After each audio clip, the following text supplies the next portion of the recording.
بسم اللہ الرحمن الرحیم۔ آج کی اس ویڈیو میں ہم بات کریں گے آرٹیفیشل انٹیلیجنس کی بزنس کے بارے میں، اور ایک بہت بڑی انٹرسٹنگ کتاب ہے جو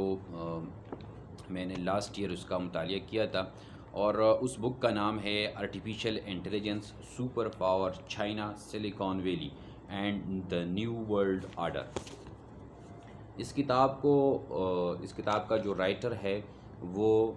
کائی فو لی ہے، اور اس نے اپنی ابتدائی سالوں میں وہ چائنا سے یو ایس شفٹ ہو جاتا ہے۔ اس کی جتنی بھی ایجوکیشن ہے وہ ساری اس نے یو ایس میں حاصل کی ہے، اس کی پی ایچ ڈی بھی وہاں یو ایس سے ہے، اور پھر اس نے یو ایس کے مختلف جتنی بھی ٹیک کمپنیز ہیں اس میں اس نے جاب کیا ہے۔ مائکروسافٹ ہے، دوسرا وہ گوگل ہے، اور پھر وہ جب چائنا شفٹ ہو جاتا ہے تو چائنا گوگل کا ہیڈ بھی رہ چکا ہے۔ تو اس میں جس طریقے سے اس نے چیزوں کو ایکسپلین کیا ہے کہ اور جو ایک ڈفرینس ڈرا کی ہے یو ایس اور چائنا کے بارے میں، اس نے ان کی کمپنیز کے بارے میں بھی یہ بتایا ہے کہ ان کی کمپنیز میں کیا ڈفرینسز ہے اور وہ کون سے فیکٹرز ہے جو ان کو متاثر کرتے ہیں۔ اور دوسری اس نے گورنمنٹ کی جو پالیسیز ہے، کیونکہ اب جو پولیٹیکل سیٹ اپ ہے چائنا میں وہ کمپلیٹلی ڈفرینٹ ہے امریکہ سے، اور آرٹیفیشل انٹیلیجنس کی ریسرچ میں یا بزنس میں یا اس کی جو انوویشن میں ڈیٹا کا ایک بہت بڑا رول ہوتا ہے۔ تو جو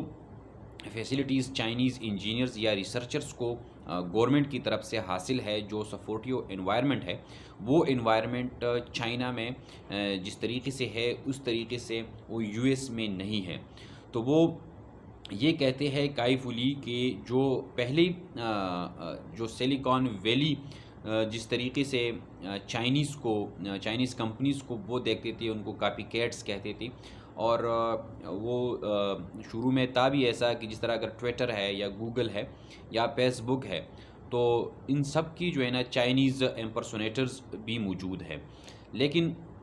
ابھی وہ کہتے ہیں کہ ابھی ایک سائنو انوویشن، وہ اس کو ایک ٹرم یوز کرتا ہے کہ ابھی اس وقت ایک سائنو انوویشن ہے، ابھی وہ اس چیزوں سے چائنا بہت آگے جا چکا ہے۔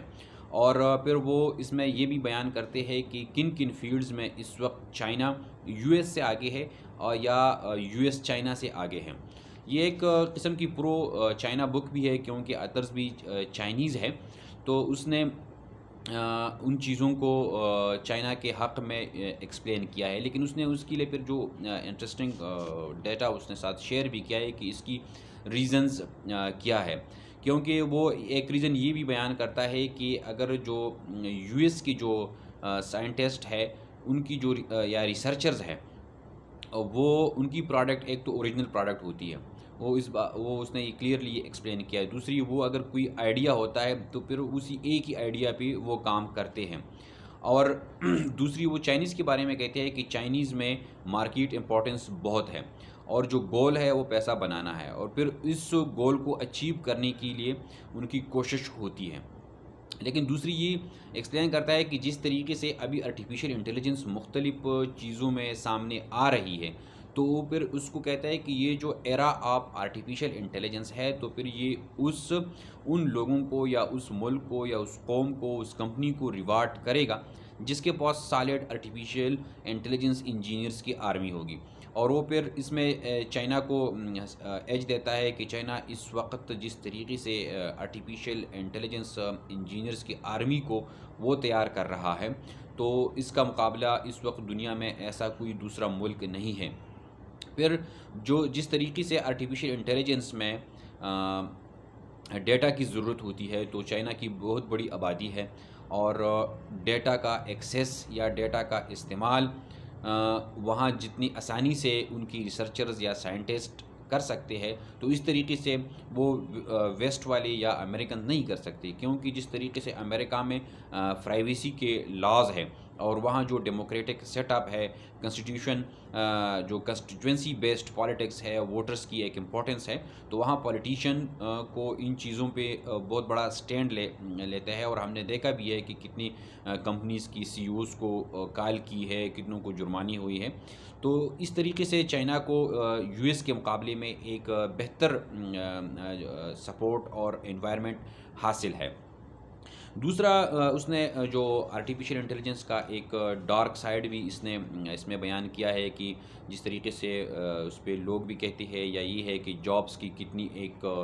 لاسٹ ہو سکتی ہے، یا جو ہمارے نفسیاتی طور پر اس سے کتنے لوگوں کو پریشانیاں ہو سکتی ہے، کیونکہ لاس آف سیلف ورتھ کی وجہ سے کیا ہر کام ایک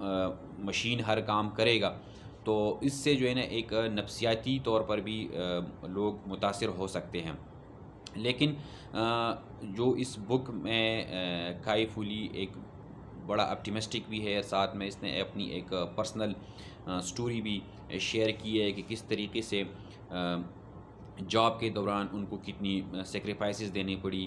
جب اس کی بیٹی کی پیدائش ہو رہی تھی اور اس کی وائف ہاسپٹل میں ایڈمٹ تھی، تو اس وقت اس کو بھی ایک بزنس میٹنگ اٹینڈ کرنی پڑی اور وہاں اس کو پریزنٹیشن دینا تھا،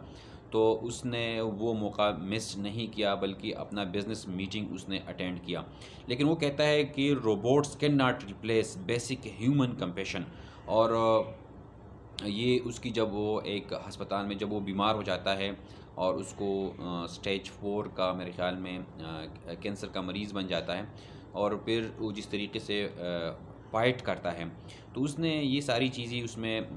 پھر ایکسپلین کی ہے۔ دوسری اس نے بیان کرتا ہے کہ جس طریقے سے ہم پہلے ایک خوف تھا کہ مشین کی وجہ سے یہ جابس متاثر ہوگی یا یہ جاب ضائع ہوگی، اور پھر مشین نے اس سے زیادہ جو ہے نا جابس کریٹ بھی کی ہے۔ تو اس لیے وہ کہتا ہے کہ آرٹیفیشیل انٹیلیجنس ٹھیک ہے شروع میں لوگوں کو شوق مل سکتا ہے، لیکن اس سے اور بھی ایسی جابس کریٹ ہوں گی جو اس سے بھی زیادہ ہوں گی۔ لیکن وہ جو اس کے لیے جو سب سے لمحہ فکریہ وہ ایکسپلین کرتا ہے کہ جو سب سے زیادہ وہ جس کی اس کو فکر ہے وہ یہ ہے کہ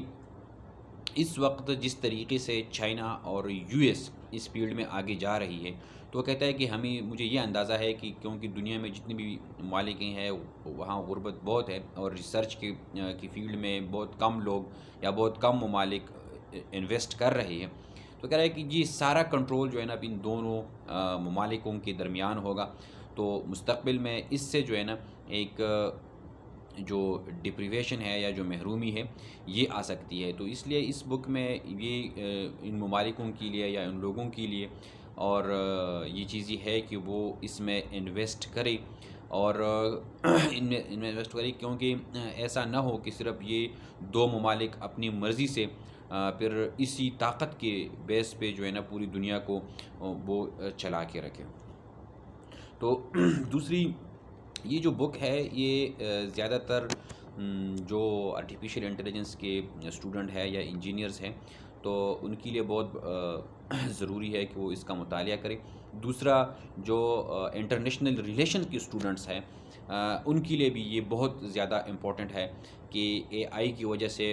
دنیا کس طرف جائے گی اور جو ایک نیو ورلڈ آرڈر بنے گا وہ کس طریقے سے ہوگا۔ تو یہ انٹرنیشنل ریلیشن یا گلوبل پالیٹکس کے ساتھ جس کی انٹرسٹ ہے ان کے لیے بھی یہ امپورٹنٹ ہے، اور دوسرا جو اے آئی ریلیٹڈ بزنس ہے یا جو اسٹوڈنٹس ہیں انجینئرز ہیں ان کے لیے بھی اس کا پڑھنا بہت زیادہ ضروری ہے۔